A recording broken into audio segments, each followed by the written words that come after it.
Assalamualaikum warahmatullahi wabarakatuh. Bismillahi walhamdulillah wassalatu wassalamu ala rasulillah wa ala alihi wa ashabihi wa mawalah. Amma ba'du. Kaum muslimin yang berbahagia dimanapun Anda berada, alhamdulillah jumpa lagi dengan saya Ubi Rifai. Kali ini kita akan berbicara mengenai penyakit hati. Ini merupakan sesuatu yang ada di dalam setiap diri kita sebagai manusia, di mana bahwa Rasulullah pernah menyampaikan bahwa di tubuh kita ada segumpal darah. Sabda Nabi Rasulullah SAW, ala inna fil jasadi mudghah, fa in saluhat saluhal jasadu kulluh, fa in fasadat fasadal jasadu kulluh, ala wahiyal qalbu. Kata baginda Nabi Rasulullah SAW, sesungguhnya di dalam jasad atau di dalam diri kita ada segumpal darah. Apabila dia baik, maka baiklah seluruh tubuhnya. Dan apabila dia rusak, maka rusak pula seluruh tubuhnya. Ala wahiyal qalbu. Ketahuilah bahwa dia itu adalah hati. Hati di dalam diri kita merupakan tempat segala yang mendorong aktivitas kita.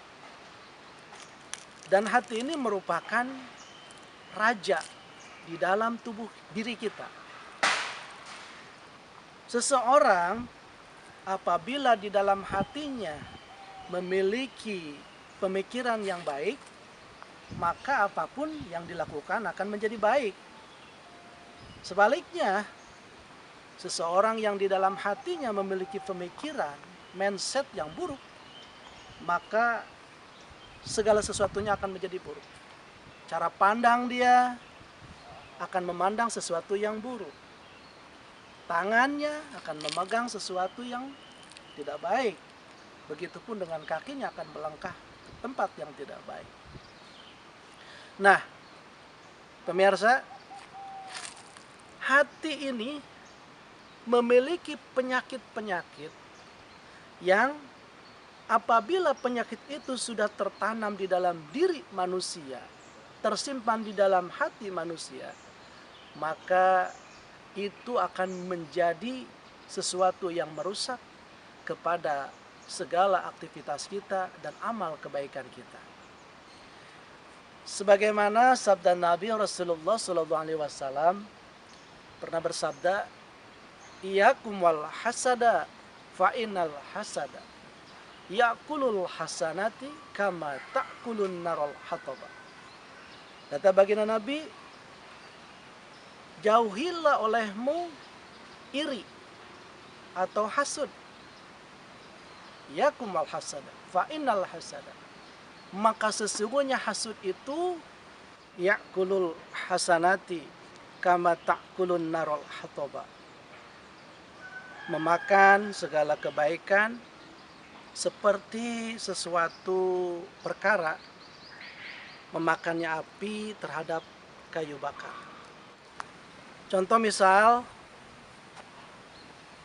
ada rasa iri di dalam hati ketika melihat orang lain memiliki suatu kelebihan dari diri kita.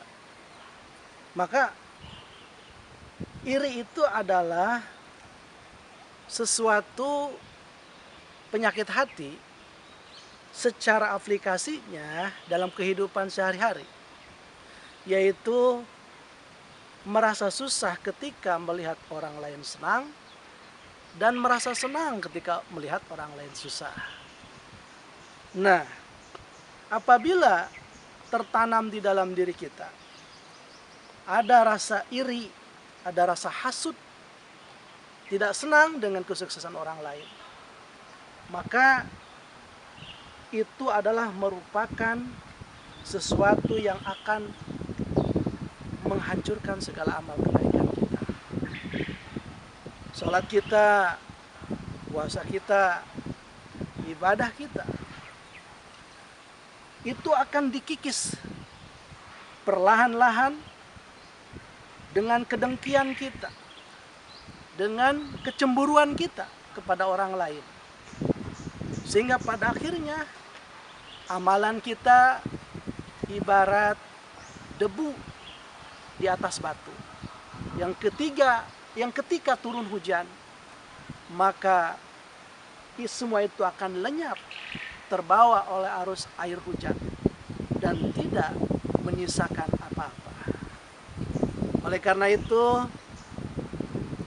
kaum muslimin yang dirahmati Allah Subhanahu wa taala, lalu bagaimana agar kita terhindar dari penyakit hati, khususnya iri atau dengki?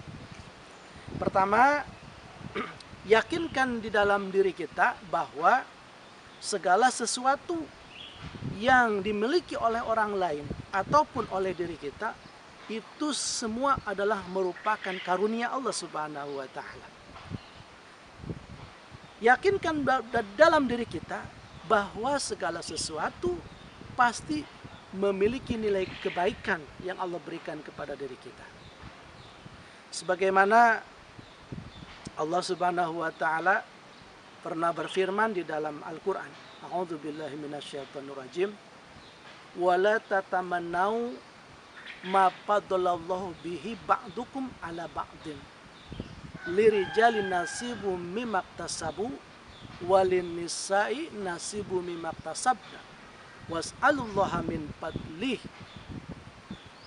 innallaha kana bikulli syai'in alimah. Allah Subhanahu wa taala berfirman, dan janganlah kamu iri atau cemburu, wala tatabau ma fadlallahu, terhadap suatu perkara yang dikaruniakan Allah dengannya kelebihan sebahagian kamu atas sebahagiannya. Maka iri ini merupakan sesuatu yang diharamkan oleh Allah Subhanahu wa taala di dalam Al-Qur'an. Kita tidak boleh merasa iri kepada seseorang ketika melihat kesuksesan seseorang. Kenapa? Karena semua itu adalah merupakan karunia Allah Subhanahu wa taala yang diberikan kepada sebagian hamba-hambanya. Lirijali nasibu mimaktasabu. Untuk laki-laki ada karunia dari Allah atas apa yang diusahakan. Walinisai nasibu mimaktasabta. Dan bagi perempuan adalah karunia dari Allah atas apa yang diusahakan. Was'alullaha min fadli. Dan bermintalah kamu kepada Allah dari karunia-Nya. Jadi kalau seandainya kita menginginkan sesuatu yang dimiliki orang lain dan kita pun ingin juga memiliki hal yang sama, mintalah kepada Allah atas karunia-Nya. Mintalah kepada Allah karena Allah yang maha memberikan sesuatu kepada kita. Innallaha kana bikulli syai'in alima. Sesungguhnya Allah adalah dengan segala sesuatu yang maha mengetahui. Jadi semua yang kita miliki adalah merupakan karunia dari Allah Subhanahu wa taala. Oleh karena itu, jaga hati kita dari sifat iri, hasud, dengki. Demikian, ma'asyiral muslimin yang dimuliakan Allah Subhanahu wa taala. Wallahu muwaffiq ila aqwamit thoriq. Wassalamualaikum warahmatullahi wabarakatuh. Kafa bil mauti wa idza, kafa bil الموت وإذا كل نفس ذائقة الموت كل نفس ذائقة الموت